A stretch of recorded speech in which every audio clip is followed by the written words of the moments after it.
everybody. It's the Cryptid Huntress.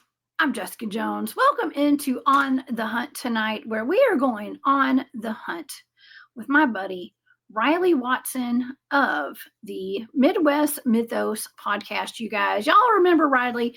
He came on last weekend with the whole crew of the Cryptid Warfare CW Operators and Survival crew, and with Harley Owens. We were out in East Tennessee together about 2 weeks ago. 2 weeks ago this weekend, we were out there chasing Bigfoot and Dogman. We thought I was thinking I was going out there for a Dogman thing. Like I thought it was going to be all Dogman. It ended up being all Bigfoot for the most part. And that is so typical of a lot of these investigations that we go on. I go looking for Dogman and I end up with Bigfoot, and that is totally fine with me. And but we had a great time, and this really did change Ryley's life, he said. And so we'll touch a little bit on that tonight, just in case you guys missed the show last weekend. And Ryley has a really great podcast. It's called Midwest Mythos.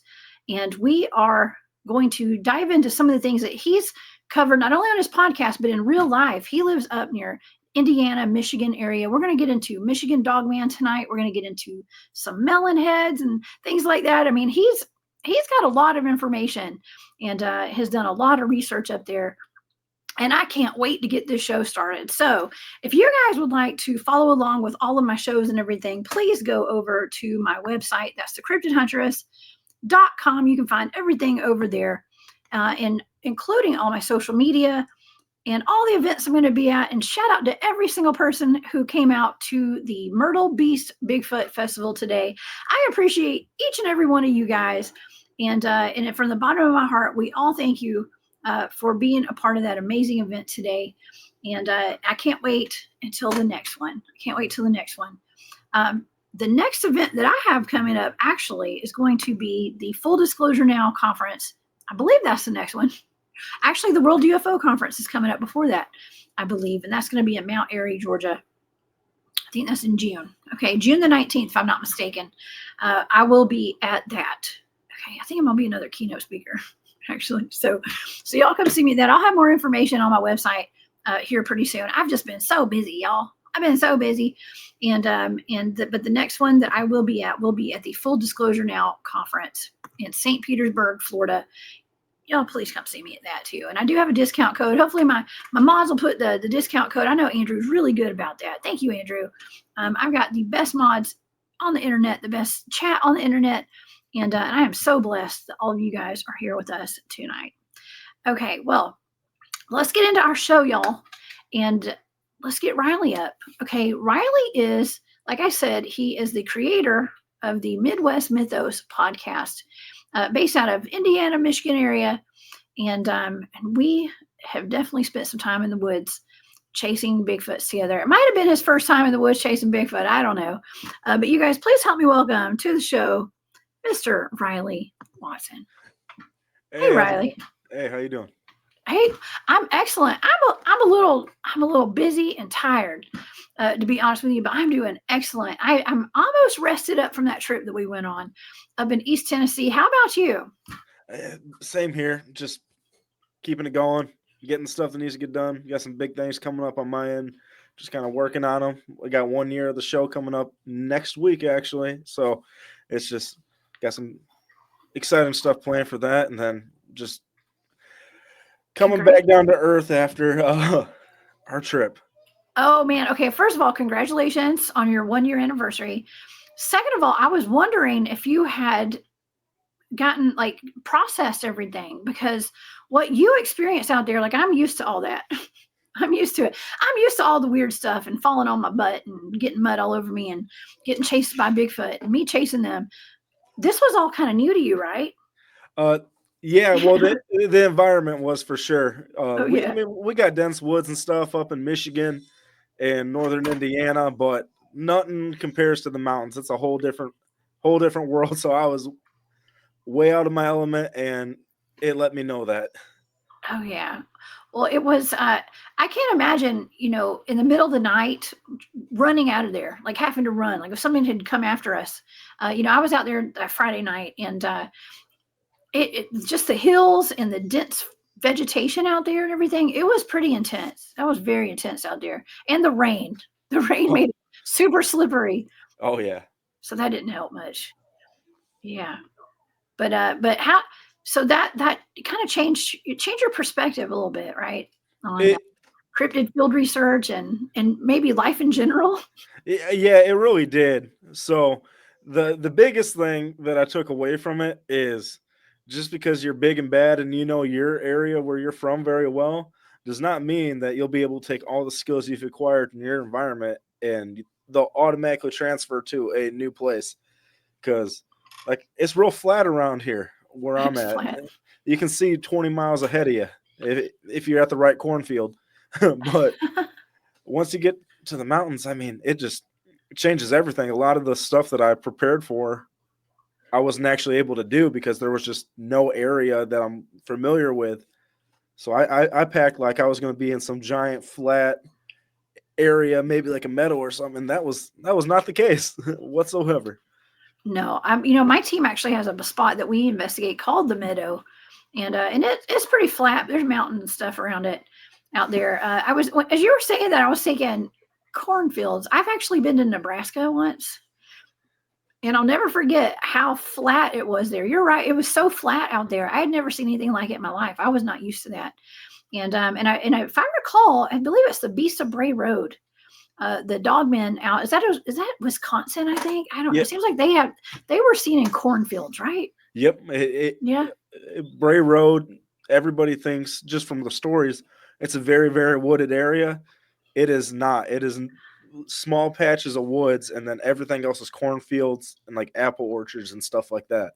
Oh, when I was a kid, one of the scariest movies that I used to watch was, and this was when we'd go to my grandparents' house because they had HBO and cable, and we didn't. I lived out in the country, out on a farm. We didn't have any cable. We had nothing. We had an antenna on our TV for the longest time. And so when I go to their house to go spend the night, they had HBO and stuff and Nickelodeon, and we would stay up late with my cousins and watch Children of the Corn.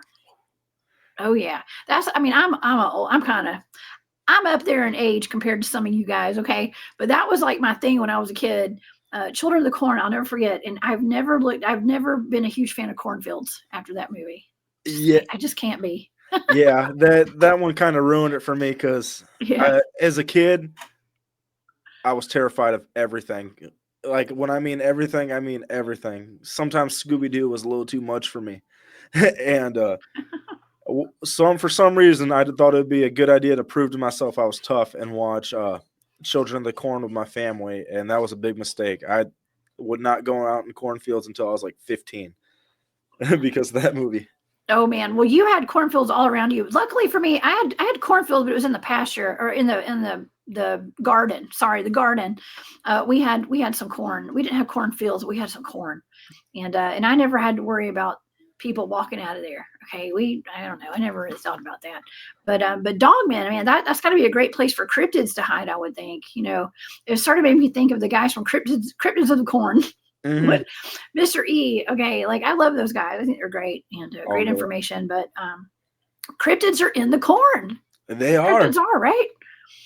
110%, especially up here, because it's cornfields, and then button up against every single cornfield is acres of woods. And then once you get to the other side of the woods, it's more cornfields, and it's just a pattern that goes across the whole Midwest. Wow. Well, I get a lot of reports of dogmen out there in the Midwest, and I have to wonder, like, what is going on out there? Like, what would be your theory as to like why there's so many dogmen up in that area, like Michigan, Ohio, even in Indiana as well? I mean, Michigan and Ohio are the two biggest concentrations of dogman sightings, I believe. Why do you think that is? I would honestly have to say the amount of just dense forest and the livestock is crazy up here, along with just wild games, tons and tons of deer, tons and tons of turkeys, everything you can think of. Squirrels, you can look out in the woods. I didn't realize how scarce squirrels were across the country until I started talking to people. It's like, oh, it's rare to see a squirrel. And I'm like, well, I see 40 of them every time I look out my window. And deer, I grew up in I grew up in the woods, but there's houses around us, and Lake Michigan was 500 feet away, and we would still have deer, little herds of 8 deer walk through our yard and stuff like that. So I think it's just the food and the Mhm. immense amount of like dark forest that they can hide, because these evergreen forests, they stay dark all the time. Like even during the day, it's hard for the light to get through them. So perfect hiding spots. And if we really want to get into it, there's a lot of military bases and stuff like that. We can get into the military Oh, yeah. genetic manipulation and stuff like that. And Ooh. Well, that is a recurring theme with a lot of these cryptid sightings, and I have some guys on my team who are former military, current military, who have actually had face-to-face encounters with Bigfoots. Bigfoot's literally on army bases and military bases when they're out there doing training in the woods and stuff, especially down in South Georgia. They've had some instances with that, and I've got one of the guys on my team. He encountered what is that? The one that's up in DC. Golly, I can't remember the name. It was a Bigfoot, actually. I can't. It has the big bright teeth, and it was really dark. I can't remember his name, but anyways, he encountered that. I'll think of it in a minute and blurt it out. Okay, but yeah, it was on like right there by a military base. A lot of these things are, and that's something I talk about a good bit with the deep underground military bases, and a lot of times in these national parks. I believe personally there's a connection to the deep underground military bases and our federal, national parks we got out there. Mm-hmm. So there's no telling what all kind of things are going on underneath our feet. Oh yeah. Well, even with that in Michigan, the biggest dense area of Dogman is the Manistee National Forest. Now it's Manistee Huron National Forest. They kind of merged the two together, and that's where all like your famous Dogman sightings and stuff are. That's where it's super, super dense, and it's not a lot of people live there. Scattered throughout it, there's a couple little houses, maybe a couple farms throughout it, but mostly it's just the highway that runs right through it, and woods and campgrounds here and there. Oh man, yeah. It seems like Michigan came up when we were talking about the alleged Dogman breeding programs, and there's a gentleman that was going on a channel on YouTube that was talking about claiming that he was a whistleblower. And I think his name was Victor, maybe, but he was part of this program that had been going on since the 1950s, where they were actually basically breeding dogmen and Bigfoots and werewolves, I think is what he was saying. And I did a show on it. I think somebody gave me that as a remote viewing target a long time ago. But I think that it's 100% possible. Okay, I think it's 100% possible that kind of stuff is going on. I'm a firm believer that it is. And just from having people that have contacted me doing all these shows that I do, claiming that they have been contracted to go out and take out the problematic dogmen, things like that, and explain the process of what they do and where they take the bodies and all that kind of stuff. I mean, I've had some people give me some pretty detailed information on that before. Oh, so wow. Yeah, I don't know. I want to join a team. I want to go out. Can I do a bring your friend to work day, please? So something funny about that is for April Fool's Day, the Michigan DNR thought it'd be funny to talk about their favorite animal. They did a whole thing breaking down the Dogman. They made a whole post. This is the height. This is the environment. This is what it does. And they were joking about it, joking about it. So I sent them a message on Instagram. And I was like, hey, very funny joke. Ha ha ha. And they're like, yeah, I know. Ain't it good? And I was like, seriously, guys, though, are you looking for a Dogman researcher? And they're like, I don't think that's a real position, bud. And I was like, way to shoot I was like, I shot my shot.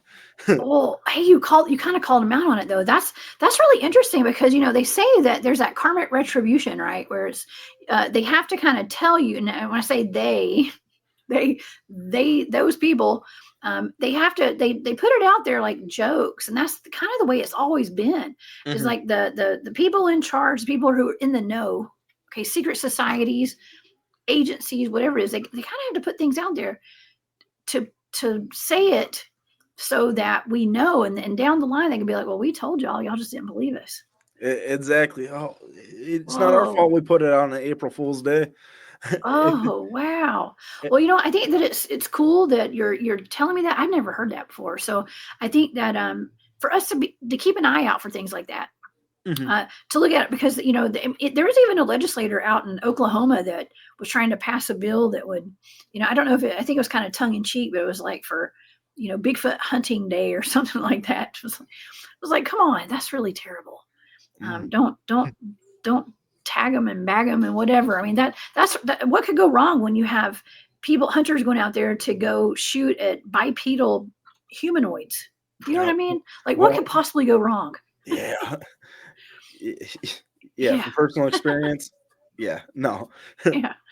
Yeah, not good. But wow, that's interesting. Wait, was that in Indiana that you were saying that, or was that in Michigan? That was the Michigan's page. If after we get done here, I can I have screenshots of the conversation I had with him. I'll send them your way. It's kind of funny. Gosh, we'll put them up on. Yeah, I'd love to see them actually. I mean, because you go to look up the Michigan Dogman and you get pictures like this.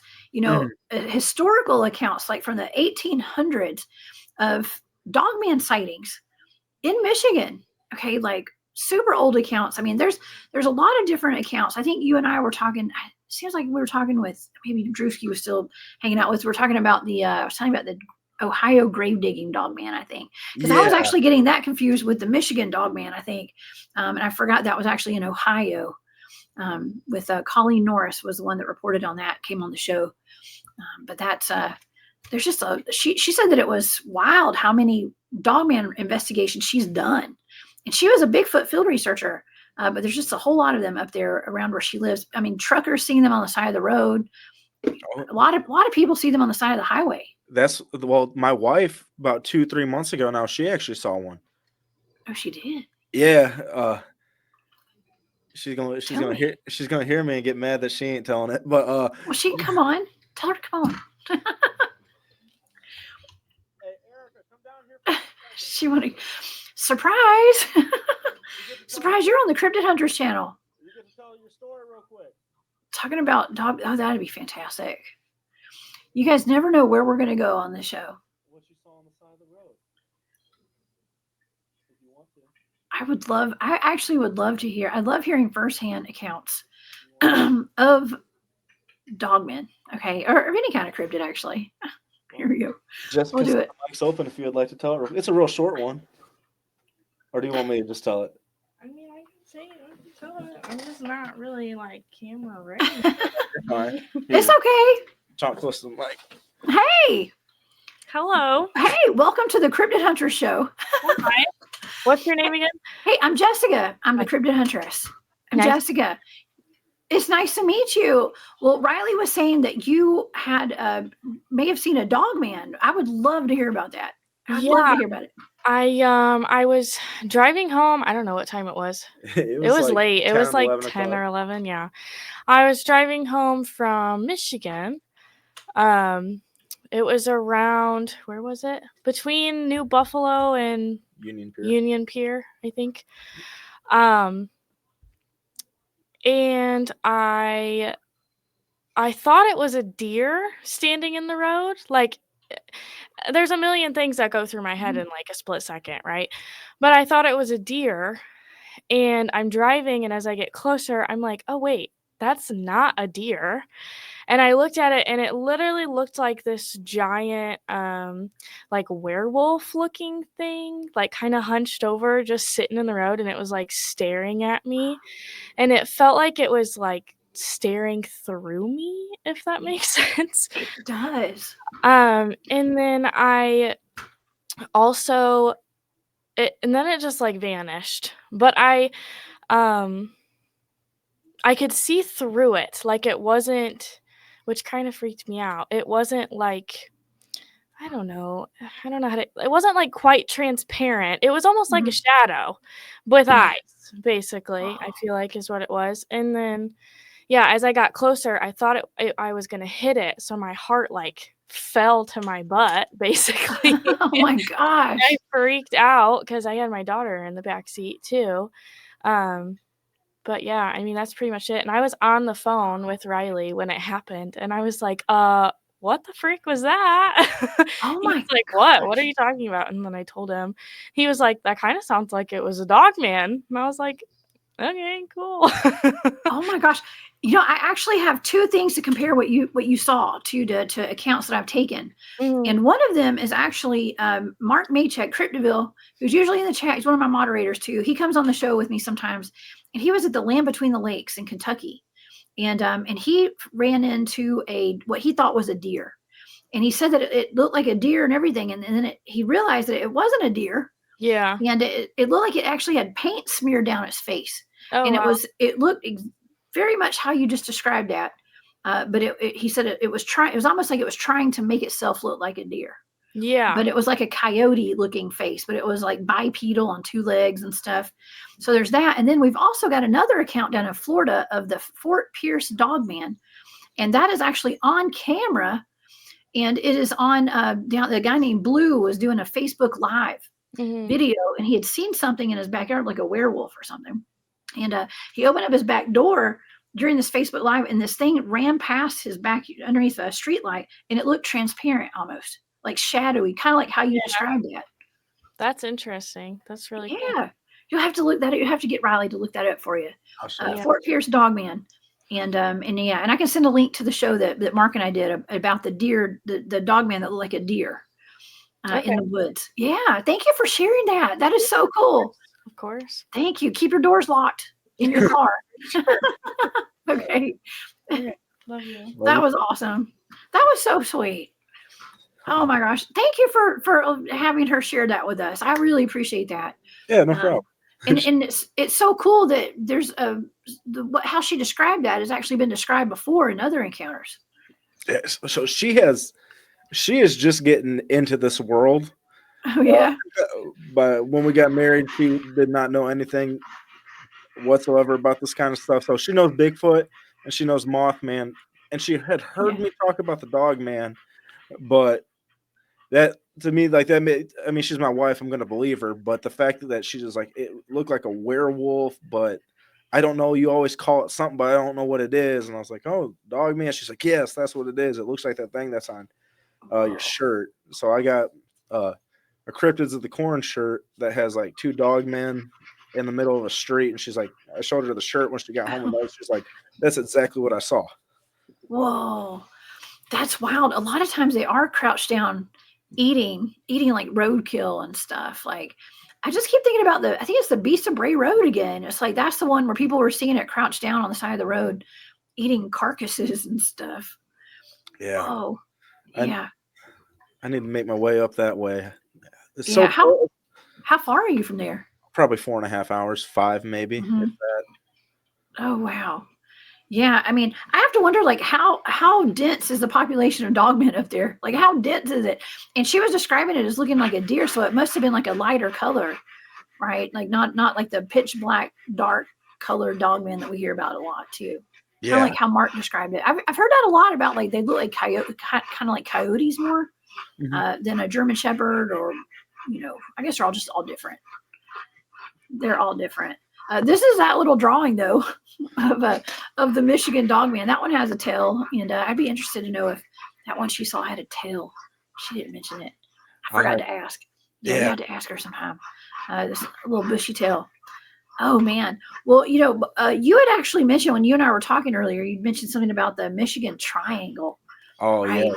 What is up with that? Do you think that has anything to do with the Dogman population up there and all that high strangeness? Yes, I would think so. So how people define the lines of it is I think it's Manitoba, Wisconsin. Yep. Then Ludington, Michigan, and then the most south point is Benton Harbor, Michigan. I grew up 5 minutes north of there. So the boundaries, we like as humans to make the boundaries think, oh, everything that happens is inside those boundaries. But I personally like to take it and almost 1.5 times the size of it, because at each of these points where it's at in this image that you have pulled up, if you just go out a little bit farther, that's where you have all these major things that are happening. You in the Wisconsin side, you got Bray Road. On the Ludington, north of Michigan, that's where that dark green, that's all the Manistee National Forest, and you can see it ties into the Huron. So there's a lot of stuff that happens in this Lake Michigan Triangle, and it's everything from shipwrecks, plane crashes, UFOs like crazy. I can't tell you how many possible UFOs I've seen over my life. I can tell you 3 definitive times where I know they were UFOs, but there's just all kinds of high strangeness that just goes on in this area. UFOs. I remember, okay, so a couple years ago, there were UFOs being chased by fighter jets. Do you remember that? Mhm. And I remember one of them actually got shot down over the coast of Myrtle Beach. That's where I'm going this weekend, or where I've been this weekend. And so that's my uncle Ken got a video of that, and was able to, I guess he documented it as allegedly it was being shot down or something. It was like a weather balloon though. And I felt like, oh man, that was the one that like they allowed, they put out there that wasn't an actual UFO. That's got a lot of coverage on the news, right? But the one that was over the Great Lakes, there was one over the Great Lakes. And I feel like maybe that one was more of a real one. Okay. Because there wasn't a whole lot of footage of it. They didn't make as big of a deal about that one. But it feels like there's something wonky about that, though, wasn't there? Yeah, it was really weird because we heard about it for a second. Everybody was talking about it. And then, like you said, it just didn't get any kind of coverage. So all you had was people like talking on X or local news stations really talking about it. But it did not make the national news or anything like that. So it was quite the coincidence that the night it happened, there was also a Starlink was going through as well. So okay. I remember me and some people were freaking out. We're like, oh my gosh, look, those at the light, like these weird light formations in the sky. All over the news. Everybody's calling local stations, and then they're just, oh, it was Starlink. So we're like, oh man. Yeah, the first, not the first time I saw Starlink, but one of the times I saw Starlink was up when we were doing that Skinwalker Cave investigation with the CW operators up there in North Tennessee. And some of the guys who were with us, they were so shocked by it. They were like, they'd never even heard of Starlink. So they said that they had seen that, and it was pretty low flying too when we saw it. It was when we were walking out in the middle of a field, like a soybean field or something, looking for Dogman. And they saw it, and they were like, well, they said they would have completely freaked out had they not had us there to tell them like what that was. It looks like a bunch of UFOs. It looks like a train flying through the sky is what it looks like an Amtrak train or something. Mm-hmm. But wow, yeah, there's I was just reading a news article too, okay, to go with all the high strangeness of this lake, okay, and this triangle. I was seeing somewhere, and I did mention it the other day we were talking about all these man-made lakes that have been covering up lost civilizations. And last week I covered, or was it last week or week before last? I guess it was last week with Bryce. We talked about Lake Lanier, cursed Lake Lanier here in Georgia, and how it covered up a whole town, displaced hundreds of families, and it's cursed. Like it's got more people that die from boating accidents and drownings than just about any other lake in the United States every year. And then we talked about Lake Norris in Tennessee and how they made that lake and knowingly covered up an ancient Egyptian temple and a settlement there.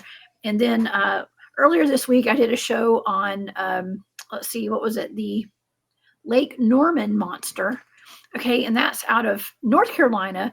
And they're talking about, I actually went down a list of like all these other lakes that are man-made in North Carolina where they had covered up towns and cities. And there's one that had a train wreck that still, the train is still wrecked underneath the water there.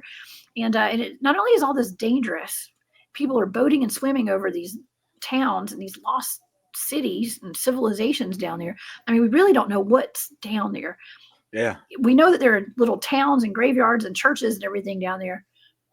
But what else is being covered up? I just feel like our history is way deeper and way more ancient than what we've been told. And these lakes and things are covering it up. Oh, my point was, I'm sorry. The point was that Lake Huron, I think, was it Huron? Where they have that, it looks like Stonehenge down there. Oh, Lake Michigan. That's Michigan? Okay. Yep. What is that? Are you familiar with what I'm talking about? Oh, yeah.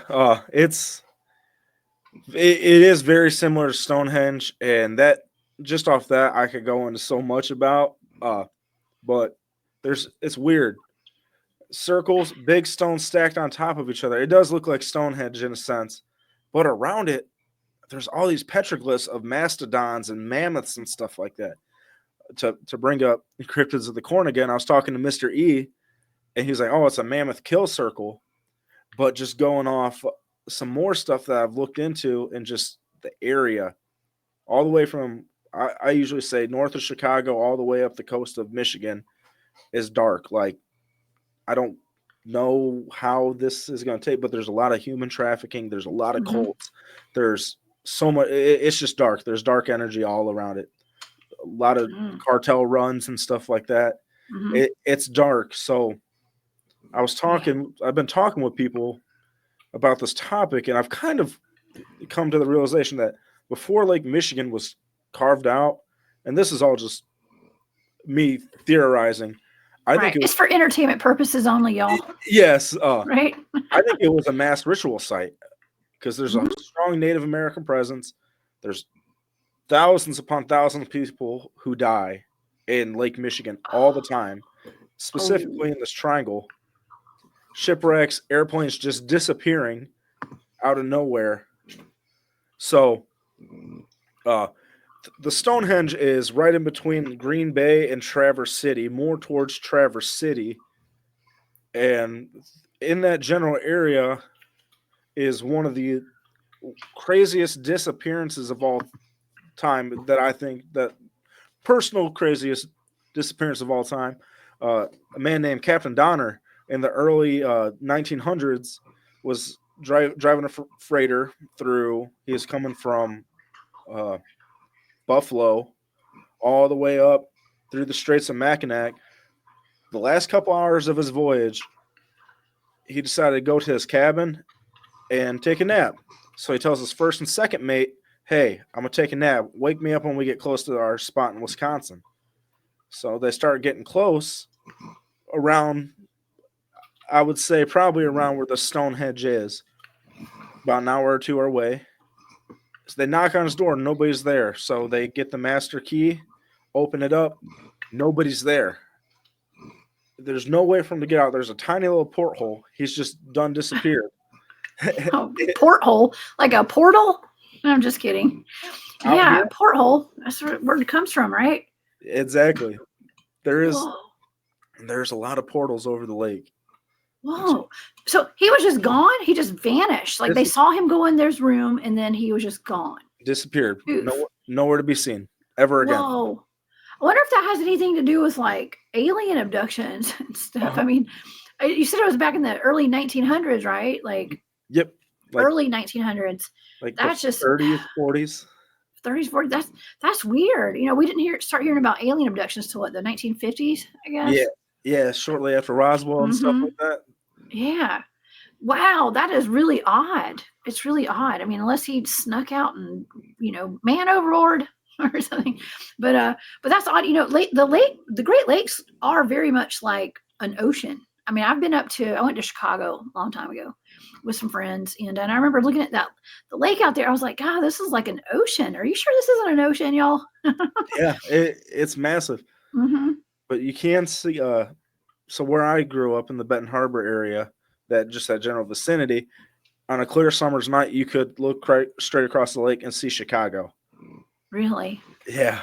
I've been there once. Maureen's in the chat probably. She's I hadn't looked at the chat, but Maureen lives in Chicago actually, and so we get our Chicago updates from her over there, and they have great pizza there, by the way. Okay, they do. We actually order pizza and have it mailed to the house occasionally. Those deep dishes. Okay, you can't beat it. But area of high strangeness. That's so wild that there's a triangle up there, because there's so many other triangles, even over here. Like, I mean, I know I live in Georgia. Okay, but there's like a triangle up like near South Carolina. I forgot where exactly it is. I wish I had my maps up. I didn't think to even pull these up tonight. But there's triangles all over the daggone place. Okay, we got the Bermuda Triangle down in off the coast of Florida on the Atlantic side, and if you look, I always keep my ley line map handy here, and it's the Bermuda Triangle is right there where that vortex is, where all those lines cross down there off the coast of Florida. Okay, that's pretty much where the Bermuda Triangle is, and I'm looking So there's a lot of ley lines that pass over. Like I see Chicago up there, and I see Michigan and Illinois. Yep. You have some. Let's see. I got to blow my screen up right here so I can look. Oh wow, there's Okay, are you close to Indianapolis? Or no? No. Indy's Okay. about 3.5 hours away. So I'm within an hour of Chicago. Okay. Hour and a half. Okay, well so you're in between that intersection of ley lines and then Flint, Michigan, like up there's an intersection of ley lines as well. Yep. So the one that I'm looking at Whoa. that runs between Indianapolis and Flint, Mhm. Benton Harbor, the area I'm from, runs that ley line right there, runs straight through it. So like my hometown that's just north of it, which explains all the weird stuff I've had happen to me throughout my entire life now that I'm seeing this ley line sitting right here. Mhm. Yeah, I think that it can definitely answer some questions when it comes to the paranormal and the supernatural, and as to why those monoliths are underneath that lake. Yes. As well, because they do place those on. I mean, the ley lines will answer, like it's like a connect the dots. Okay, it's a connect the dots coloring book for us. Okay, kind of that's the way we look at it. But of course, there will be ancient sites like that, and I would not be surprised. I hadn't even looked to see like where Lake Norris is as far as ley lines go. Too, with the ancient Egyptian temple right there. I mean, they don't just put temples anywhere. No. Okay, only on places of power is what they're called. Places of power on the power grid, power lines, Earth's natural power grid. Oh, I yeah. guess. Yeah, that's wild. What all did you have happen to you when you were a kid? Oh, so it's been since I was a little kid all the way up until I moved, really. Mhm. So I've seen tons of UFOs, and people are always like, oh, well, there's a lot of airplane traffic and stuff through the area because you have South Bend International Airport, you have Indy, that's way south, you got Chicago, you got Kalamazoo, Battle Creek, so Detroit, you have all these airports. But I know what airplanes look like because I see 100 of them a day just flying across. But the most definitive one that I've seen was in high school. I did robotics, and our practices went till like 11 o'clock at night. So this is about 2017. I was driving home, and it was thunderstorming. It was late at night, and I'm just looking out over the lake because the whole drive is just looking out over the bluff onto Lake Michigan. And I get about couple minutes away from my house, and I see these 5 orangish red dots about a quarter mile off the shore, and they're a few hundred feet up. They're not super high though, but I can see them just over the tree line when there's a tree line for the most part. So I'm just driving, I'm sitting there, I'm watching them. It's lightning, it's thunder and stuff all out there, and I'm watching them. I lose sight of them for a second in the trees. They're still there when I get out, and then all of a sudden they just boom, they're gone. And I'm like, well, that was weird. I called my dad, freaking out. I'm like, you're never going to believe this. And he's like, what, you just seen a UFO or something? I was like, yeah, actually. He's like, yeah, sounds about right. He's like, I see weird stuff all the time. So your dad was fully aware there's UFOs out there and stuff. I mean, and you said there's military bases around. Did you attribute that at all to like military stuff, or did you even think about that? No, I just saw it and I was like, I have no idea what this is. And so I start talking to people about it because I was blessed with other fellow weird people in my life. Weirdos unite. Exactly. And some people were in their 50s, some people were in their 80s, some people were the same age as me, and we've all seen clusters of these same clusters of lights in the general vicinity. And so they're a common occurrence. My grandmother was part of a mass sighting at a drive-in in the 60s or 70s. Made the newspaper and everything. They were just all at the drive-in. Then this UFO was over the screen, and it made newspaper and stuff like that. Okay, that's wild. Because that's really crazy. That's wild. I love that. Because my great grandmother actually had a possible alien abduction experience in her car, like missing time and everything back in the 1980s. When did that happen? You know what decade that was when that happened? hers was, I think it was the late 60s, 70s, maybe. Yeah. No, Oh my it was gosh. from the 80s. Yes. It could have been in the same time period, maybe. Oh my gosh. You know what? That's why you have all this high strength. I think it runs in your blood, because I think it runs in my blood. Actually, I would having all agree. these weird experiences. Yeah, I'm not the only one. I thought I was, but my other grandmother, she's my number one fan. Oh yeah. Shout out to Grandma. Oh yeah, if you hear me, Grandma, thank you. But she'll be watching this, I guarantee. The replay later on, and but yeah, I started the show, and she's like, "Man, I wish I would have known you were into this stuff." And I was like, "Wait, you are?" She's like, "Yeah, me and your grandpa listen to Coast to Coast all the time. We've been listening to it for the last 20-something years." I was like, "Are you serious?" She's like, "Yeah, we've had all kinds of weird stuff happen to us." And I'm like, "Are you serious?" And they're like, "Yeah, we've had ghosts scream your grandpa's name. My grandma's seen some weird stuff. Me and my grandpa's seen a UFO before too. No way. It was like a silver bullet just chilling over the farm, and it was just chilling there. Really? We didn't know what it was, but later on I realized it was probably a UFO. Just middle of the day, we were working on the farm all day, had lunch, sat down, had our tea on the porch before we went out to take all the fruit to the market guy, and just sitting there looking and watch it for like 10 minutes, turn around, stop talking, not there no more. Oh my gosh. Hey, you know what? I'm actually a Coast to Coast alumni. I've been on there before. Really? Yes, I'd send you the link so you can send your grandma. Okay. Be like, hey, I was on this crazy girl show right here. She was on there with George Norrie. Yep. I love that. You know, I come from a family too that's like super open-minded about all this paranormal stuff, because everybody in my family just about everybody in the family has had some kind of an event. You know, I was super proud. My niece, she's like, what is she, 13 now? She's like, I think she's 13. A teenager. She's growing up. But my sister contacted me this week and was like, hey, can, Gemma borrow your ghost hunting equipment for school? I was like, for school? I was so excited because she wanted some of my ghost hunting stuff for a project she was working on ghost hunting. And I thought, man, I never got to do ghost hunting projects in school, in junior high. How cool is that? So I got to go take her a couple like K2 meter and a recording device watch, from Ghost Stop and things like that. And for her project. So when I was handed it over to her, she was like, well, I said, don't turn this on in your room. Don't turn it on in your house. We got to separate this from, go outside and do it or something, go off the property. Yeah. Because you're going to open up portals and attract things in. And she was like, well, I do. She was like, well, I've been hearing voices in my room. She said, and she lives in my grandparents' old house, by the way. My sister bought my grandmother's house, my grandparents' house. And she was telling me all about the things that have been happening in their house at night, like footsteps and voices from her. I don't know if it was in her closet or what. And I was like, oh, don't worry. It's just grandmother and granddaddy, But like we're talking about how it kind of runs in the family and it gets passed down. She's probably just very psychic is what I'm assuming. You know what I mean? Mm-hmm. She's probably picking up on things that other people can't hear. Yeah. Yeah. So that's wild. Yeah. That's wild. Yeah. So lots of UFO activity out there, lots of cryptid activity out there, but this triangle probably has little something to do with it. You said that you think it could have been like a place where they sacrificed humans. Oh, probably.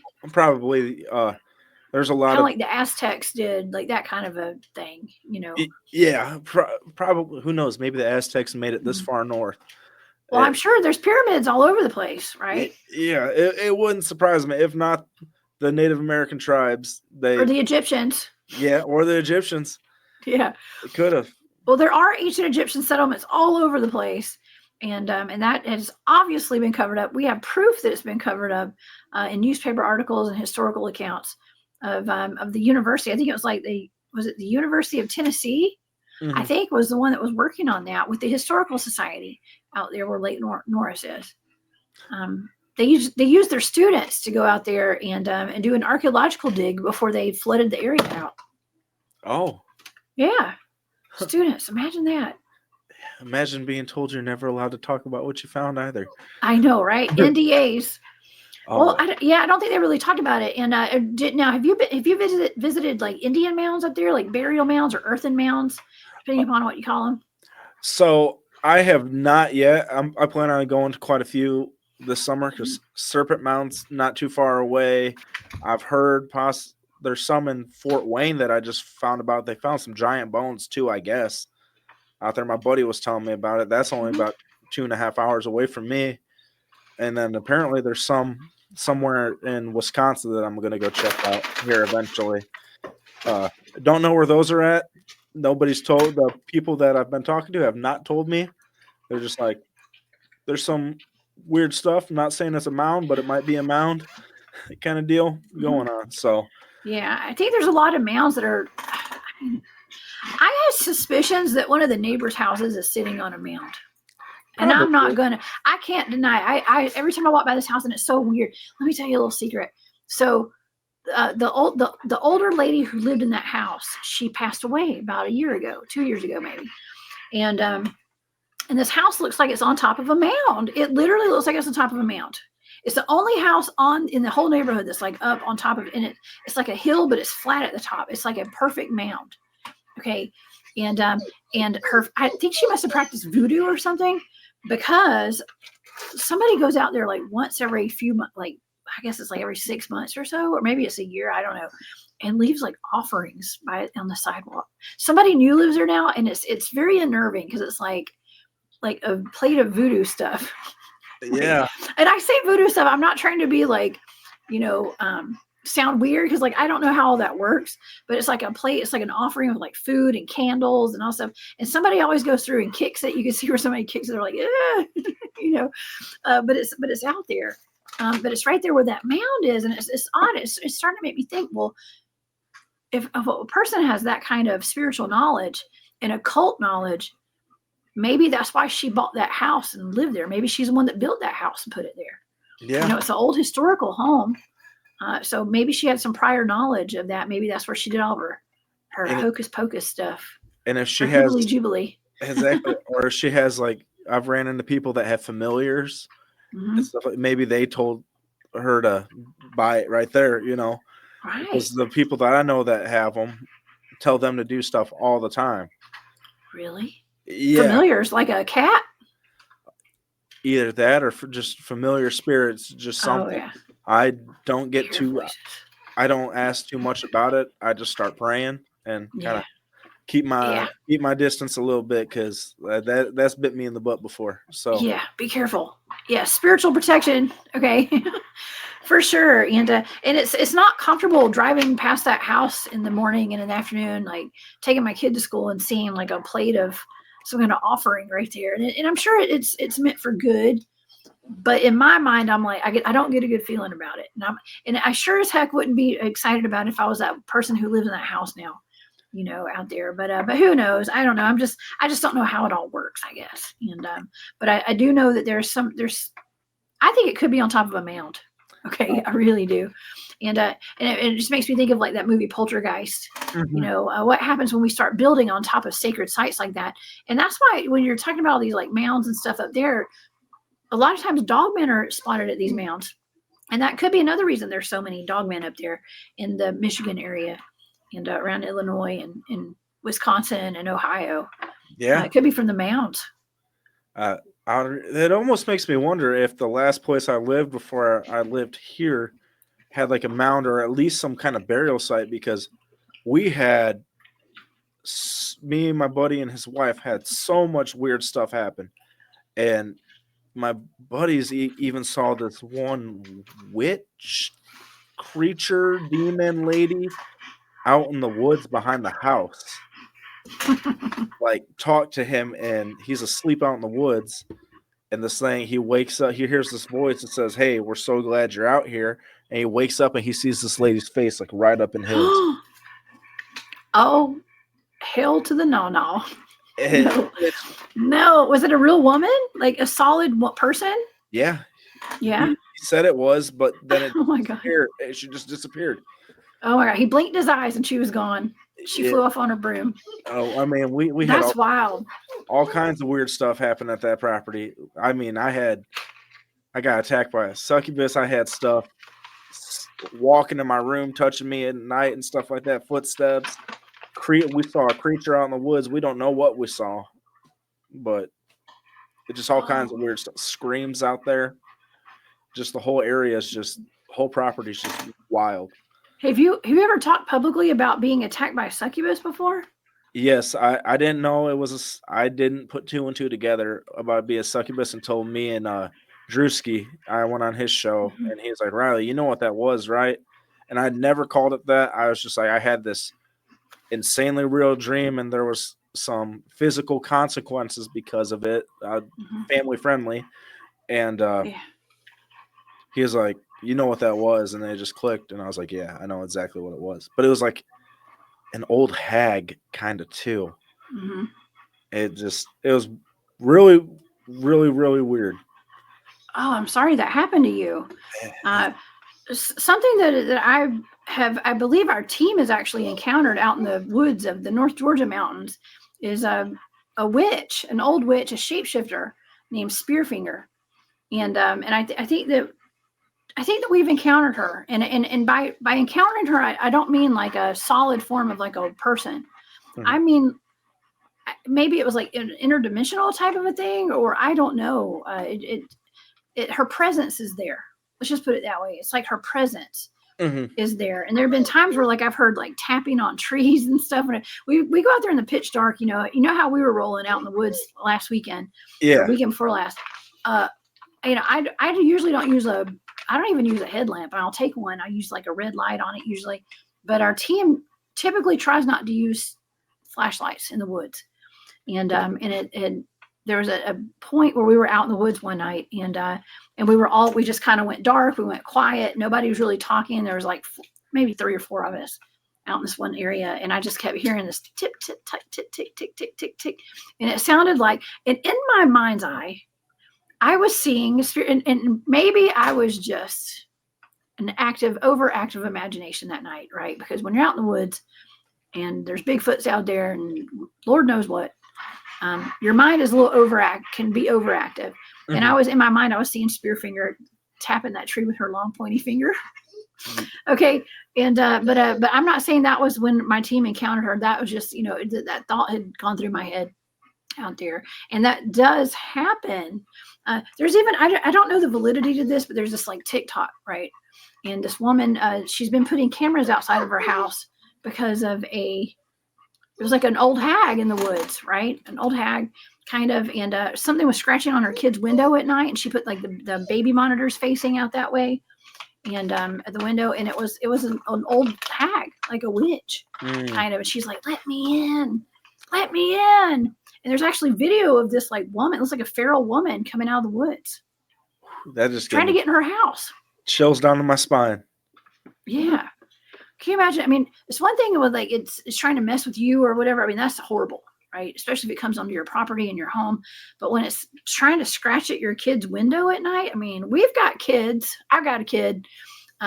Those are fighting words right there. Oh yeah. Okay, you don't cross that boundary right there. Yeah, that's a big no-no. Yeah.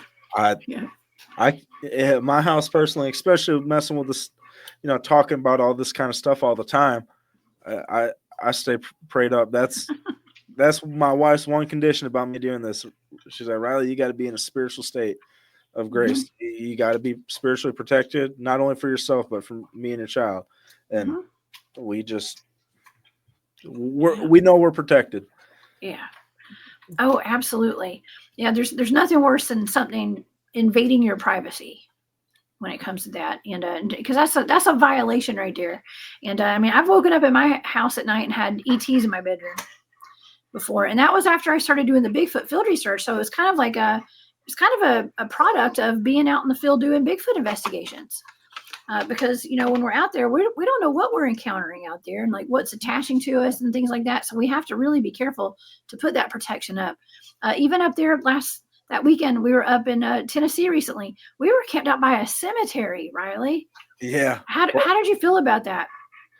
I wasn't worried about the cemetery. I don't know why. The cemetery didn't bother me too much. But like we talked about the past weekend when we all came on, the second I got there, I just felt just dread, kind of just anxiety, like I was being watched the whole time. and as we all found out, I was kind of the target of the weekend, but nothing felt too much from the cemetery. But it's also because the second I got there, Drew he was like, all right, Ryley, you're kind of in charge of spiritual protection this weekend. So he gave me some anointing oil, and I went around the perimeter of our camp, like every so and so feet, took the anointing oil, put across, and I was just praying the whole perimeter and stuff like that. So I spiritually in our camp, I felt safe. Okay, that's why I felt safe too. I felt safe. Well, I felt safe because we had some good people with us too. Yes, and that's so key. You got to have people that you trust out there and that will look out for you. And we all look out for each other when we go to places like that. It was a very good cohesive team out there. It was. I cannot thank everybody enough for how awesome it was, because the only person I had ever met in person and hung out with in person prior to going out there was Kevin.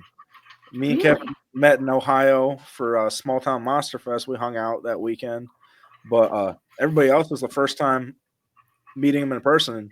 It was like everybody, y'all are family now. It feels like it was. Well, after that experience, of course. Of course. It was wild. Yeah. I know. Well, now you're part of the CW operations and survival team. Yeah. Okay. So now you're stuck with all of us. Oh yeah. I couldn't be more grateful. That's fun. Great That's team. awesome. Yeah. Well, I think you did really great for that first time going out there with the team like that. And you did. I don't want to say you had a target on your back. Okay. I don't. This is coming from the girl that volunteers to be Bigfoot bait. Okay. So like I have, from the very first time I ever went out on a Bigfoot expedition, I volunteered to be bait and to go out there. And they always say, well, it's, the newbies it's always the newbies. You were the newbie too. Yeah. You're kind of a newbie, to all that. And because I don't know if it's like the energy, when you go out there, you're really excited and your adrenaline's pumping. And I think that does attract the critters out there. I think it really does, because they see that like your heart rate's a little bit higher probably. And, you're just, it's a new experience, and maybe it's just the energy. And so it's kind of like with the first time I went out, it's kind of like what happened to you when we were out there in Tennessee recently. So you had a lot of experiences so that you could come back and you'd want more and you could talk about it. You have a good way of conveying your messages too. So I think that's maybe that's part of it. They chose you to give you those experiences. You know what I mean? So that you can talk about it. You're a cryptid advocate now, just like myself. It's a weird feeling. It really is, because it was probably one of the scariest moments of my life. It's up there with being in the presence of a demon, but after like chilling for a few days, it came down. Well, Drew actually texted me a couple days after. He's like, all right, Bubba, you all right? And I was like, yeah, actually. He's like, you ready to do it again?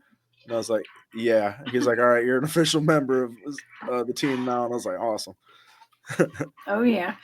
Well, I was wondering, like, sometimes it takes a while to process what all you went through. And so I know it took me a long time to process it, because we had missing time, things that I couldn't remember ever happening to me before. Missing time, and all the equipment was malfunctioning while we were out there, and the times were changing on our equipment.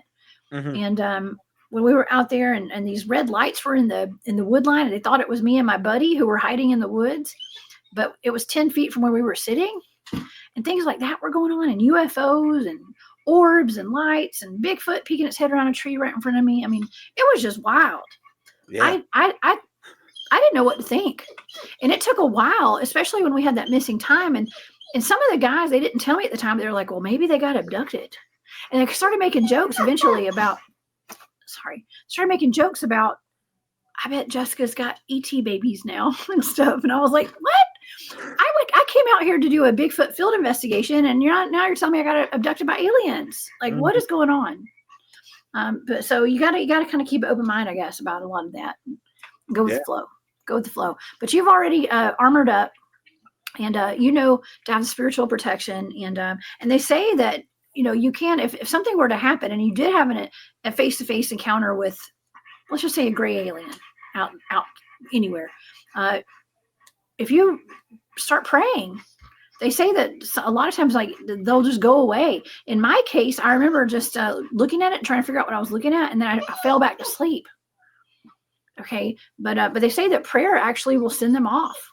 Yeah, if you call out to the name of Jesus, it'll. Hey, Ben, will you please help me? They'll end up disappearing, and it does work in other instances throughout my life. It's came in handy. Well, and it's funny too, because when we saw those things the second night, I was praying in my head, and just I was like, Lord, if you're going to show us anything, show us, but let us be safe and just watch over us, because this is when all the stuff started happening behind us. Kevin saw what he saw. We heard whoops behind us, and then next thing you know, Harley's freaking out. Well, apparently Doc also, he was praying out loud. I just couldn't hear him because Kevin, Drew, and I were kind of in our own little world in the flank, just like, oh goodness, we're getting surrounded. Yeah. We're snacking over there. We weren't at that point. This was the first time we were at that spot when Harley had his moment, and but it was funny because as soon as we got done praying, that's when all the stuff started. Like, they showed themselves to us. Wow. That's interesting. Yeah, it was quite. Seems as though there's a connection there. I would say so, especially after this. When I say my whole world was shifted, if anybody's checked out that trailer yet, I went into it kind of thinking, oh, it's all, it could be flesh and blood, or it could be spiritual, or it could be both. But after that, I'm just like, I think what we experienced was spiritual, more on the spiritual side of things, too. So it's wild out there. Yeah. And that's really what attracted me to the team that I went out there with the first time. I had gone to a presentation on their Bigfoot field research before I never imagined I was going to be out in the woods chasing Bigfoot with them ever when I went to this presentation they gave. And but they gave this presentation, they really got into like the mind, body, spirit aspect too of Bigfoot. And they're like, hey, we've been researching this for decades. And there's more to it than just like a primate in the woods. There's actually like it's the otherworldly, X factor is what they called it to them. And it's more than just an animal. Okay, yes. There's so much more to it. And so that's where we've kind of the direction I've gone in with my research out there is there's way more to it. It's just like with humans too. Like there's way more to humans too. We're not just flesh and blood. Exactly. We're spiritual. We're spiritual too, and we're just spiritual. We're souls having a human flesh suit experience right now, right? Yeah, spiritual beings in a mortal vessel. Yeah, and so it's pretty much the same with cryptids. That's my opinion. And I don't think everything is demonic out there. That's just my opinion on it too. I think that I think that Bigfoots are just like people. I mean, I didn't feel like we were in major danger when we were out there. Did you? I felt like it was kind of under control for the most part when I was there. When you guys were out there, it got a little haywire, of course. So Freya. It really depends. Ben, please help me get. I can't see already. Yeah. Sorry. I got my mute button pushed. I'm talking to my son. Sorry, my dog. It's all good. I was trying to talk to you. But it really depends who you ask. Out of all of us out there, like if you ask Juan and I, it was not. Okay, Ben. It was pretty.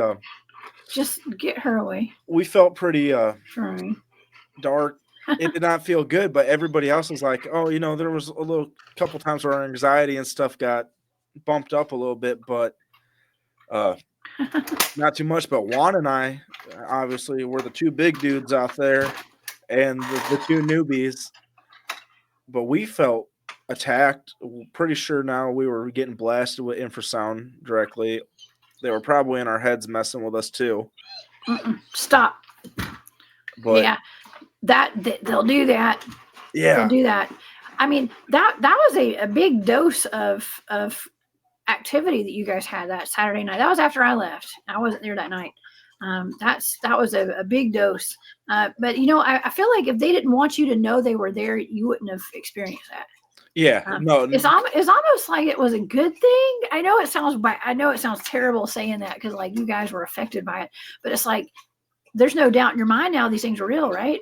yeah, not a sliver of a doubt. Like I've always been a believer, but there's always that tiny little piece. Like even if you want it there or not, that there's a chance this could not be real until I see one. And yeah, they're definitely real. All of it. Bigfoot, Dogman, all those, they're all real. Oh yeah, it's all real, and I've always said that. But I'm not here to prove anything to anybody. What I tell people to do is go get you some hiking boots and a backpack and go find out for yourself. But please be safe and don't go alone. Okay, don't go alone. And we're just super blessed to have been hosted by Harley out there to let us go experience what he experiences out there. And I got to say that place did not disappoint, and I want to go back. Yeah, I don't know about you. I want to go back. I do. Maybe in a little bit. Give it a couple months probably, but you still need to process. You're still processing what happened, right? And I got some other places I got to hit first. Oh, I just got word that there was a sighting at my spot in Michigan. There was just a sighting the other day. So of what? Bigfoot. Really? That's good. Yep. Oh, you have to keep us posted on that. I will for sure. Me and my buddy Shane Jones, we went out there not too long last summer with a couple guys to some property and near the Dewey Lake, where the Dewey Lake monster sighting in the 60s and stuff was. Oh my God! Did you just bring up the Dewey Lake monster for real? Yeah, That's wild. I used to live 20 minutes away from there. That looks like a Bigfoot with webbed hands, right? Yeah. Oh my gosh. Okay, so I'm gonna have to talk to Barry, my buddy Barry Littleton. I think he gave me that as a remote viewing target, actually, and that's something that we have been talking about for a while. I love the Dewey Lake monster. I'm gonna have to make sure Barry checks the show out.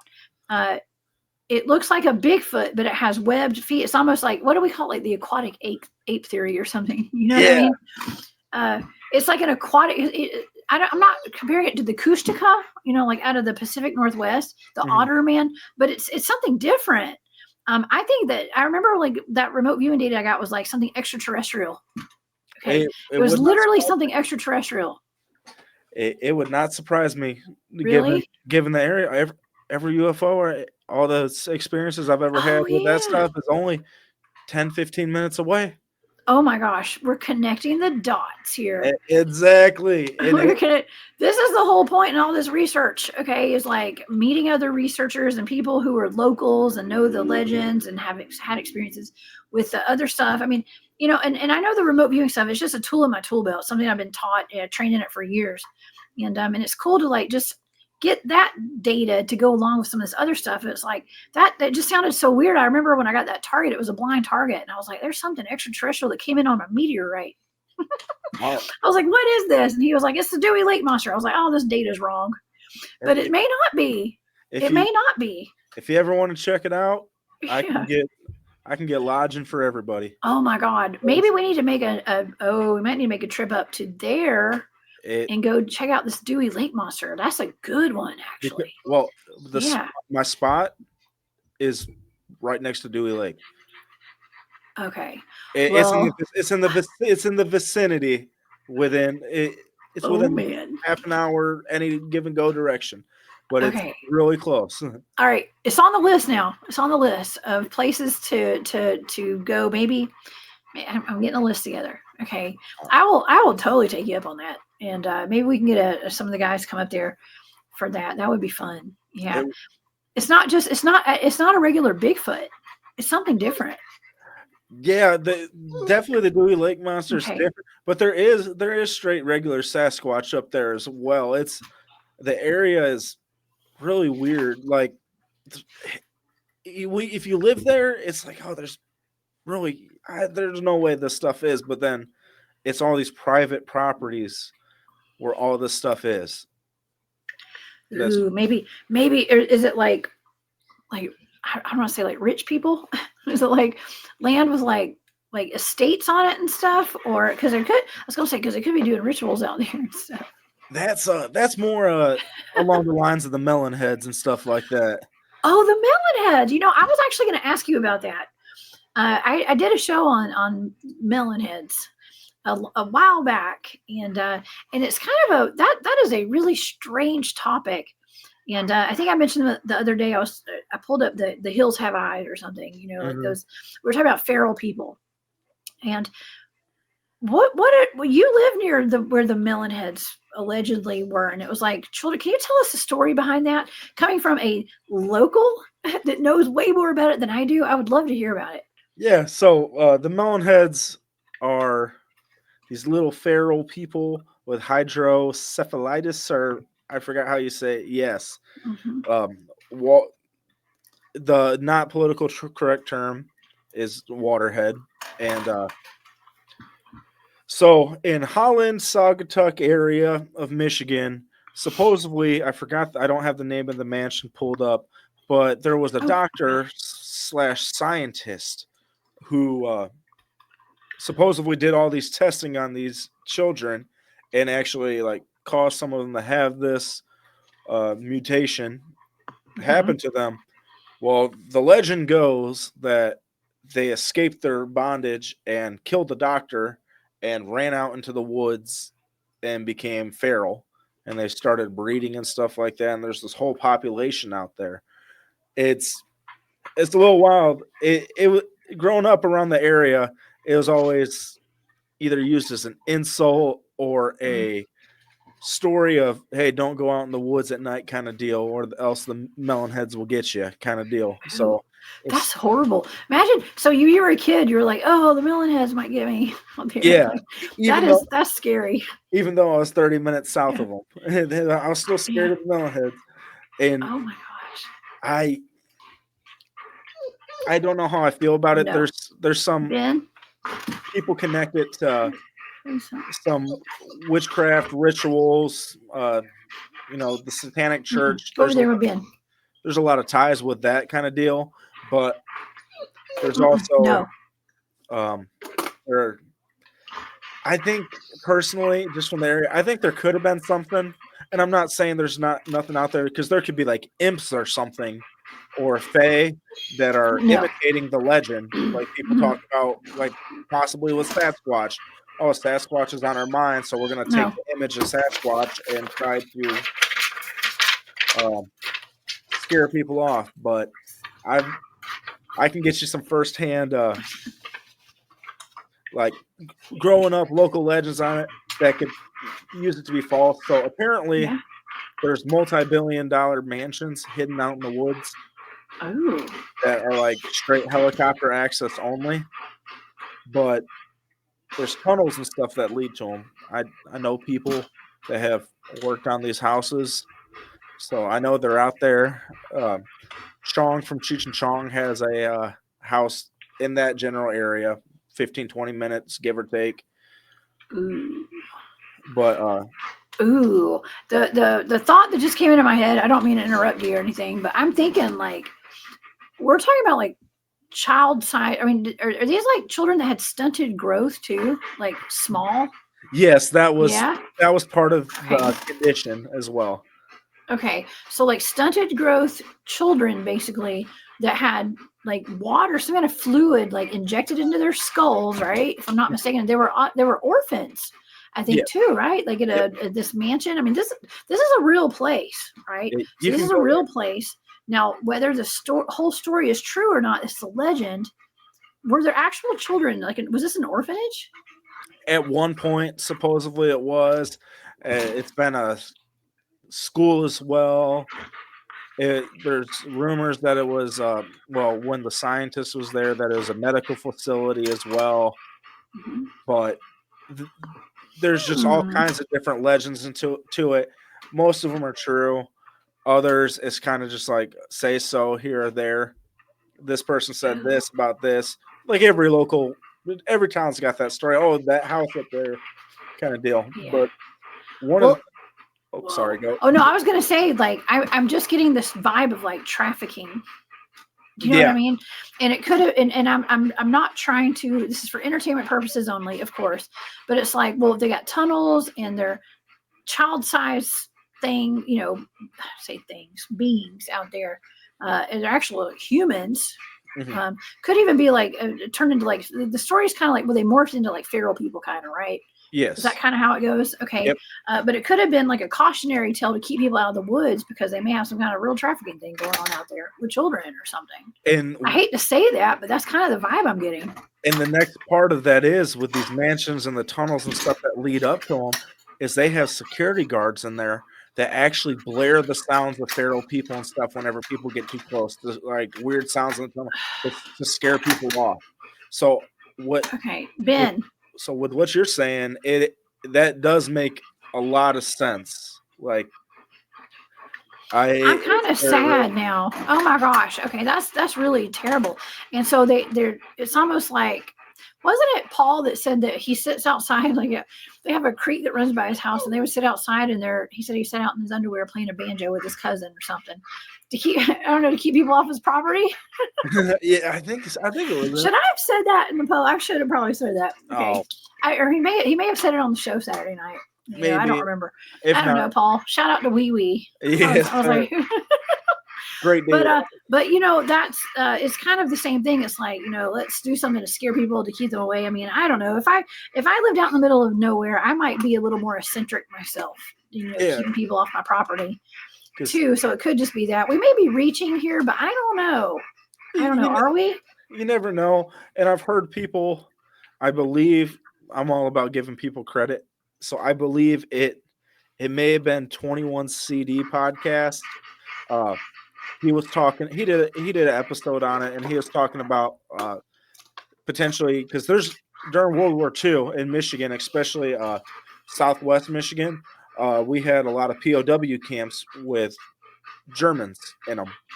But a lot of the Germans, unlike the POW camps over there, we treated them really well. A majority, like 90% of the Germans that came over, they were allowed to work. They worked the farms and stuff like that. They could go to the movie theaters. They could get money. They staffed NASA eventually. I'm just kidding. Yeah. They became like the top scientists in our country eventually. Those ones. No, I'm just kidding. It could be. You never know. I don't know. Who knows? But they're like all the heads of our states and stuff at that time eventually.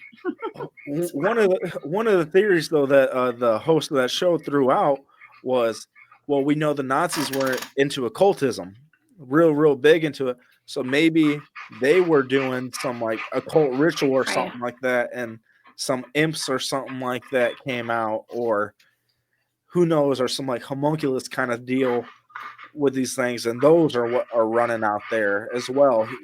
There's so many different things. I thought that was a really cool theory. Okay. Yes. Talking about. Okay. So now you got my mind, like my pulleys moving in my brain. Okay. So back in the 1920s, I believe, this is in California. So this is like all the way across the country, right? But in California, there was a place called the Billywhack Dairy. Are you familiar with that? The Billywhack monster? Have you heard of that? I have not. Okay. Well, this was actually, the scientist there was not German. I think he was, I want to say he was Polish, maybe. I can't remember. Or maybe he was from Switzerland. But there was a scientist that came over that was working for what is now the CIA. It was called the I forgot what it's called. It starts with the S. But anyways, it was what the CIA became eventually. But he was working at an underground laboratory underneath this dairy. They call it the Billywhack Dairy. He even had a prized dairy cow or something, or some kind of bull, or I don't know how I'd have a bulleted. I guess you need a bulleted dairy farm, I guess, but I don't know. So, but he had some kind of prized heifer or bull or something, and he bragged about that. They produce a lot of milk and stuff like that, of course. But he had this lab underground lab under the dairy, where he was known to work on human-animal hybrids. Oh, like creating them down there, and that's where this Billywhack monster has been seen. There's a whole bunch of them. They're goat men. Ooh, they're goat men. You got to look that one up. It's a great backstory to that. But there's documentation that this is the real deal. That happened back in the 1920s. But they're doing human-animal hybrid experimentation for the government down there, a 3-letter agency, and it's a foreign scientist that came from Europe. working on that. Imagine if they were able to do that back in the 1920s. What are they doing these days? Armies of dogmen? Maybe giants? Maybe. Yeah, what's going on in these underground tunnels and bases and stuff? Yeah. You never know. And I guarantee there's a lot more than we think. Freya, please go. Huh? Yeah, get Freya.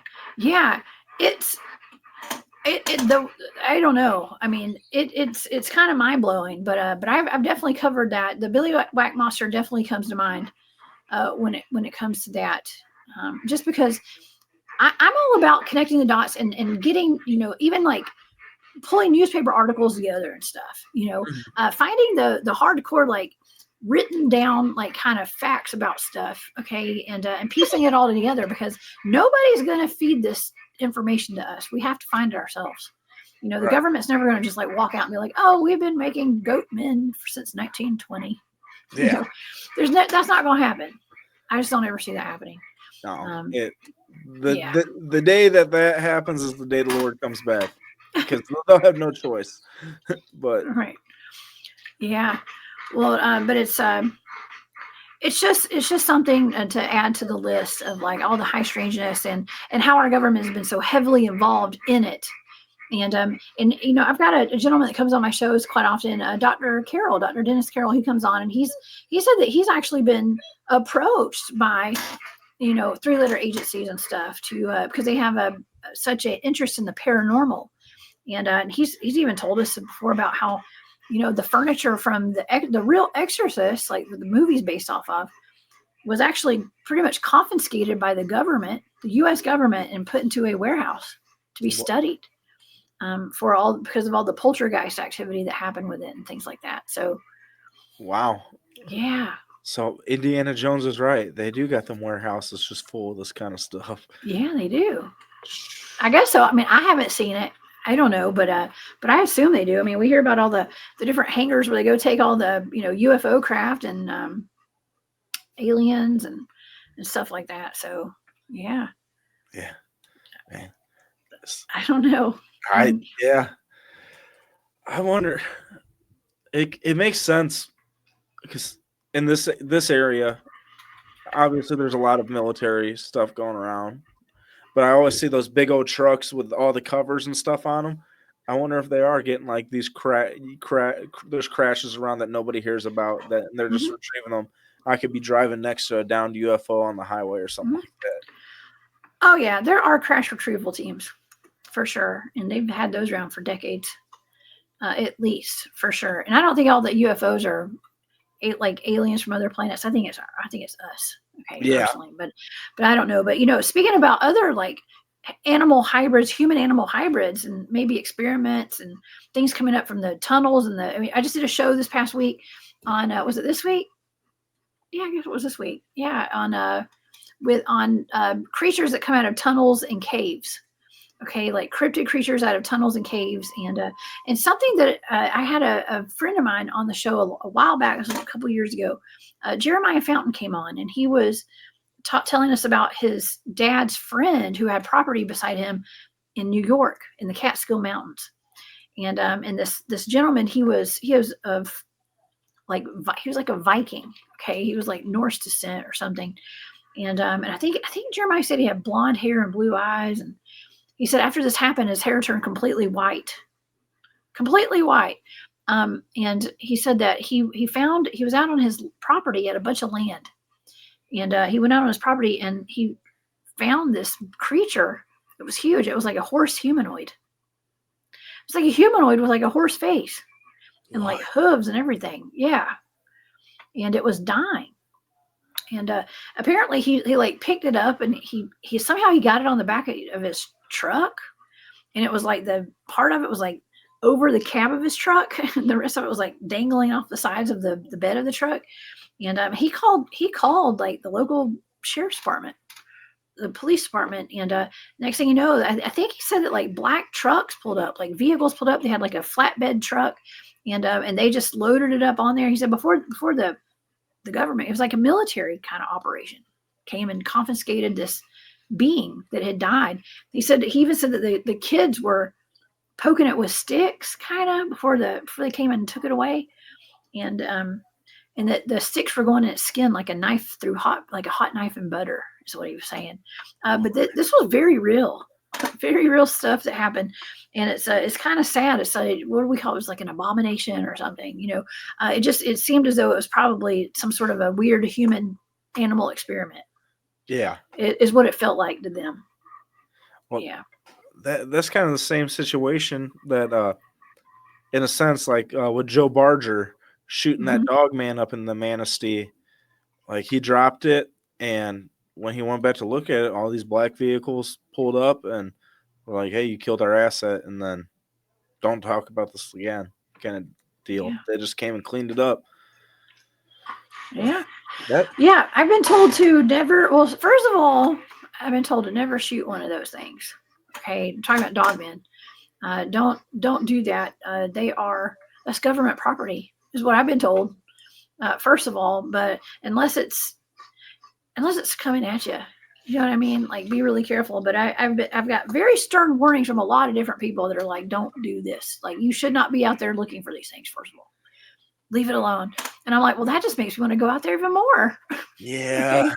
That makes me want to go out there. I just want to see one. Okay, just want to see one and ask it some questions. I want to interrogate it. I'm just kidding. Who is their maker? Yeah, right. I know, but I've my teams are very like mine. Well, I've gone out with you with the CW ops guys, okay? Yeah. And like they're a whole new breed. They're a different breed of people. But my other research teams, we're not out there to ever hurt anything. You know what I mean? And it's not, it's all respect, but we've never come across a Dogman out there that we know of. It's mostly just Bigfoot. And we go out there with the intention of hopefully communicating with Bigfoots while we're out there and stuff. And so it's actually, it's a little exciting going out there with these guys, like in East Tennessee. That's, to me, that's exciting. It's a new experience. It's, we're in the thick of it out there for sure. Just ready for whatever comes at us for the most part. So, it can be but I've been told, just, I don't give the locations away where we're going. We don't talk about it. I wasn't public for 10 years. I wasn't public for 10 years when I was Bigfooting, and just recently went public a couple of years ago about it. But you got to be really careful, because the people that go out there and do Bigfooting and Dogman investigations, they are probably pretty well watched, by agencies and things like that. Probably. Oh yeah, 110%. Yeah, they don't want us to mess with their assets. Well, that's why I always go to like people I'm lucky where I'm at. A lot of people own everybody's farmers, so everybody owns land. Yes, everybody owns hundreds of acres. Yeah, so it's easy. Hey man, can I come to your house and walk your trails? Yeah, kind of deal. That's great. It is very fortunate, and then everything else is state parks. Oh yeah. So yeah, you got to be careful about doing the state parks, national parks, stuff like that. It's best to be on private owned land for sure. And yeah, it is. And to get out there where nobody else goes, that's important as well. And yeah, because you just never know what you're going to encounter out there. You don't know the people too, and it can be very dangerous. I mean, what do you think about all these missing persons clusters all over the country? And especially at our national parks. I mean, does that make you more uncomfortable going out there? Yeah, it does. So I got a rule. I won't, like, if I go to a national park and stuff like that, because I ain't too far away from Indiana Dunes. That's like part of a day trip. It'll Ben, please help. Stay on the trails and be respectful in national parks and stuff Ben, like she that. just barked. You don't don't wander off the trails. Just that's how I live by that. Follow the rules there. Just it ain't worth the hassle. If you really want to go on an adventure, find somebody with some private property. Yes, and get a good guide like Harley. No, I'm just kidding. Yeah. Like somebody that knows what. Yeah, I don't recommend that everybody goes out and do what we do, because it's not for everybody, and it is really scary. I mean, actually, when crap hit the fan Saturday night, it wasn't comfortable, right? I mean, you're the first to admit that. It's like it's not. It's some. If you feel like you're in danger, get out of there. Yes, right? I was not afraid to diminish my ego. You know, I was not. I didn't care what people thought. I was like, I want out, and I just trust your gut. Your gut's right all the time. It's like that for in these situations. Trust it. It's there for a reason. Yeah. That's what I always say. I'm like, go with your gut and trust it, and always have a healthy gut because of that. Because you got to be able to really pick up on any kind of danger that we got in the environment out there. Right. Yeah. Oh my gosh, this is wild. What else? What other things do you guys have going on up there in where you live? I mean, that's a lot of stuff so far. I mean, just like the UFOs, the melon heads. You know, and I hate saying melon heads because I know there's like children and people that are born with water in their brains and things like that, and it's kind of a sensitive subject, you know what I mean? And so it kind of is, but it's like, but that's a local legend up there. The story behind it. It's one of those things. Like 99% of people mean no harm by it. It's just what it's called. Yeah. You know, nobody wants to make fun of that. Like me, I call it the melonheads because like that's what it is. But like when it comes to stuff like that, like people with disabilities and stuff like that, I have like a zero tolerance policy for like making fun or anything like that. So like when anybody listening right now, when I say that, like I mean it respectfully as that's just what it's called. We don't have another name for it. That's what it's been for the last 60 years. Me too. That's why I said that. I was like, no disrespect. I did a show on it before, and I was like, God, I was kind of hesitant to even do a show on it because I was like, but now I have someone who's from there on the show, and I feel a little more comfortable talking about it with you. Yeah, because it's a sad story, but the backstory is what's so interesting about that with the people who live around there, and they're blasting out. You said like, what did you say? What kind of noise? Like feral people noises? Yeah, and just like weird. What does that sound like? That's my question. What the heck does that sound like? I don't know. Banjos? Yeah, maybe.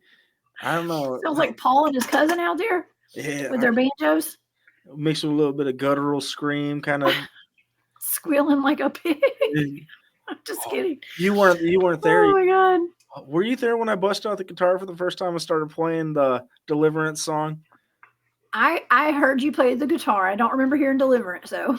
Oh yeah, I hit that little at some point. You gotta be careful out there where we go. Oh yeah. You do, yeah. Actually the little kid from that movie, so he was at the Georgia Bigfoot conference about 2 years ago, signing autographs. He's kind of an elderly man now, by the way, and I think I can't remember his name, but he was signing autographs and people could get their picture made with him and stuff. And he lives up there in Clayton where we had the Bigfoot conference. And somebody said, I think he's like a greeter at Walmart or something up there, or at least he used to be. Can you imagine going in? And they got the best Walmart in Georgia, by the way. I love that Walmart up there. They got good stuff. It's a nice one. But he, I couldn't imagine going to that Walmart and walking in, and that's who you're greeted by. And of course, they filmed a movie up there. I'm pretty sure up in North Georgia. So yeah, man. There's so much. Like when it comes to Michigan, we barely scratched the surface. We didn't even get into the sea monsters or the mine monsters the copper mine monsters up in the UP. The UP in itself, because I used to live up in the UP actually when I went to college. That's a whole different world up there too. Well, I was kind of thumbing through some of the cryptids from up in Michigan. Okay, and I know you live like on the border right there, right at Michigan, and you talked about you definitely mentioned a lake monster, right? And there was one that I saw, and it looked like a dragon. Let me see if I can find the name of it. Well, the Wahila is up there too now. Isn't that like a Dogman? The Wahila? Are you familiar with that one? It sounds familiar. I probably have it in my notes somewhere. It's a gigantic wolf. Okay, it's a gigantic wolf. Some people, I don't know if it says that it's not like the Dogman, which is actually human. This is just a gigantic wolf. But I thought I'd heard that Wahila was a wolf, a Dogman. The white wolf. Mm-hmm. Yeah, there's a lot of the Native American culture around here talks about the wolf spirits, and they got the water panthers and stuff like that over on the Lake Erie side. Water panther? What the heck is that? So the water panther is like it's a spirit. It looks like a panther, but it's got webbed. It looks like an amphibious panther, and it just like goes. It lives in the water, and it for the natives, it's like What? good and bad at the same time, but it tends to protect the natives. If I'm getting this wrong, I'm sorry. Let me know. It's just kind of on the spot. This is off the cuff right here. Yeah, we didn't talk about this before the show. So. Yeah, I'm gonna look that one up. I think I've seen a drawing of it. Somebody had posted it. It was one of those creepy. You know how people post that thing, the things on like Facebook. It's like creepy cryptid of the week or something, cryptid of the day. And I think I saw that before. Yeah, it's interesting. It's like a worm, like a gigantic panther worm. Oh, you might be thinking of the horned serpents. Oh, maybe so. Well, that's actually what I was going to bring up. Is this one? It's called the Mishi Pishu or something like that. It looks like a dragon, kind of. It says a Native American-born cryptid, a water creature. It's a cross between a cat and the Loch Ness monster, is what it says. I don't know if that's the same one that you're talking about, but it says that it attacks boats and swimmers. And you don't want to. I don't want to run into that thing. But I mean, I do believe dragons are real. Yeah, and it could be some type of a dragon. It could be. We got Lake Erie has Bessie. I actually got a funny story. It's funny to me. Most people are like, "Why do you think that's funny?" But in high school, I was me and my buddy did bass fishing tournaments for our high school. So we compete against high schools all over Michigan. Well, we are launching out of Lake St. Clair, going down as close to Ohio as we can without getting into Ohio, in Lake Erie.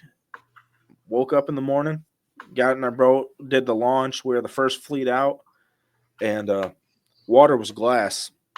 I've never seen water so calm in my entire life.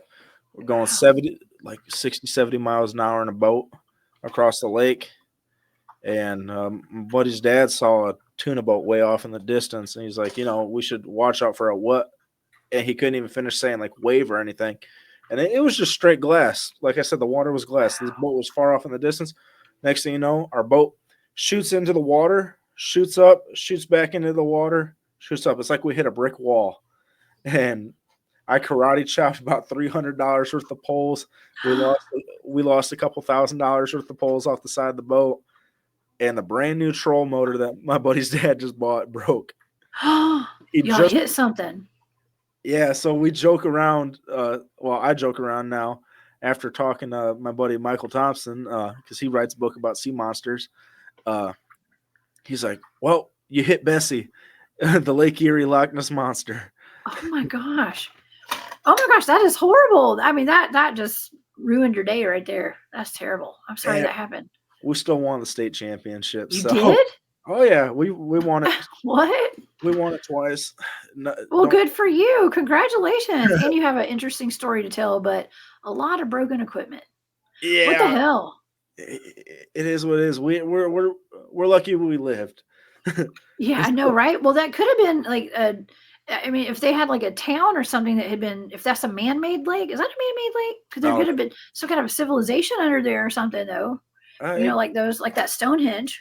It could be, because it was out on the one of the Great Lakes. It was Lake Erie where this happened. But same thing with Lake Michigan. Lakes weren't always there. That's right, because they had those monoliths underneath the water, and that mammoth kill site or sacrificial altar down there and all that stuff. Yeah, you just never know. That's why, I mean, imagine that's how a lot of people drown, is jumping in water when there's a tree right there you can't see. Yeah, there's a lake in Illinois called Lake Carlisle, and right in the middle of the lake there's a giant silo that's just underneath the water, and people go. They have barricades now, but people still climb them and get over them because people were just jumping off the silo, and Yeah. diving, and they are hitting the buildings underneath the lake and Oh. just dying. Oh. So That's horrible. yeah, Yeah. but that might be another lake to check out. I don't know if there's a whole city, but I know there's at least a farm underneath the lake. It is man-made too, so Oh yeah. That's okay. Well, I think that's some very important research that we all should be doing from here on out. Everybody in your hometown or in your home state, find out where the man-made lakes are and find out what they covered up over these lakes. Why did they pick those spots? Is there a ley line over it? Get the ley line map off. Either do a screenshot from this show tonight, and here I'll pull it up. You guys can do a screenshot, okay? And if you're watching on your phone, that is, and get a copy of this ley line map. You can find it on DuckDuckGo or Google, and find out if these ley lines run over where these man-made lakes are in your area, and if you got ley lines and intersections of ley lines. It's going to be areas of high strangeness. If you want to know where to go hunt for the cryptids, that's where you go hunt for the cryptids, on those ley lines. Okay, I'm just saying.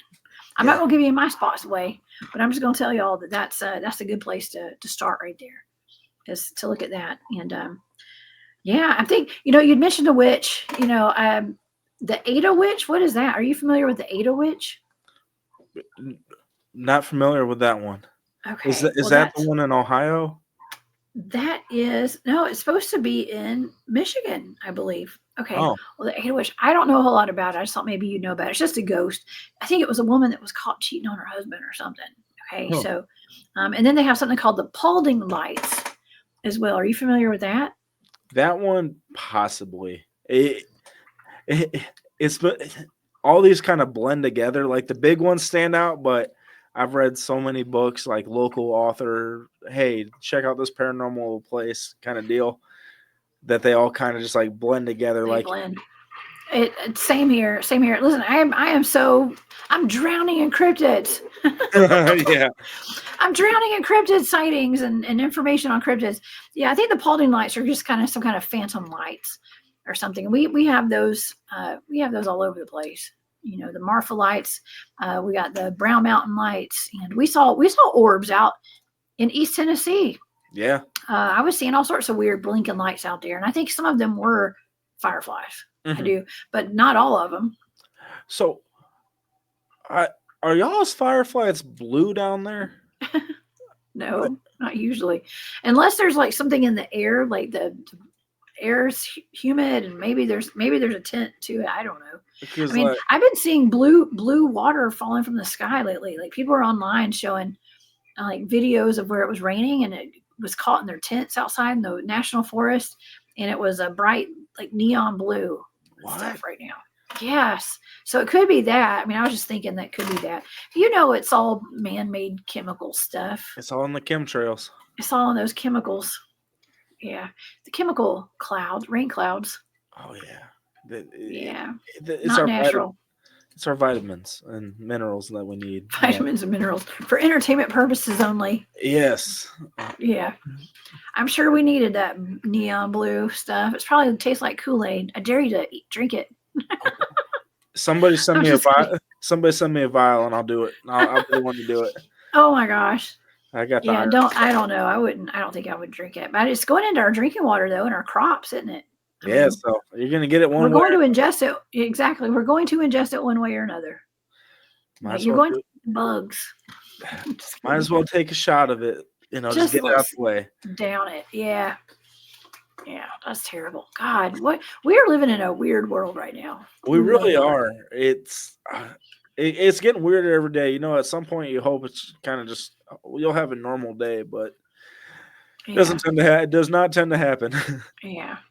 It's like they're raining down chemicals and pharmaceuticals. They have to give the Bigfoots and the Dogman their pharmaceuticals, I guess. Somehow. Yeah.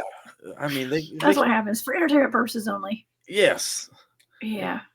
I don't know. Gosh, this is wild. This has been a great show tonight. Oh my gosh. Thank you so much for being here. And Ryley, this is a lot of fun. I know I usually have a long show on Saturdays, but it is the Myrtle Beast weekend. And I'm not going to keep you here all night. I know you got a little baby, and so do I. Okay, got so I feel you. Oh yeah, we got all this stuff going on right now. So I want to thank you so much for being here and for talking about all the Dogman and for having your wife come on here and give her account of what she saw that night driving down the road. It really lines up with similar account of what Cryptidville, our friend Mark Michgan, encountered at the Land Between the Lakes. A possible Dogman that looked like a deer. Okay. Second one I've heard of. So thank you for that. And please tell the audience where they can find you. And anything you'd like to promote tonight. All right. So you can find me anywhere that you can listen to podcasts at Midwest Mythos Podcast. And then you can find me on YouTube, Midwest Mythos Podcast. If you want to get a hold of me or get the most updates, my Instagram, Midwest Mythos.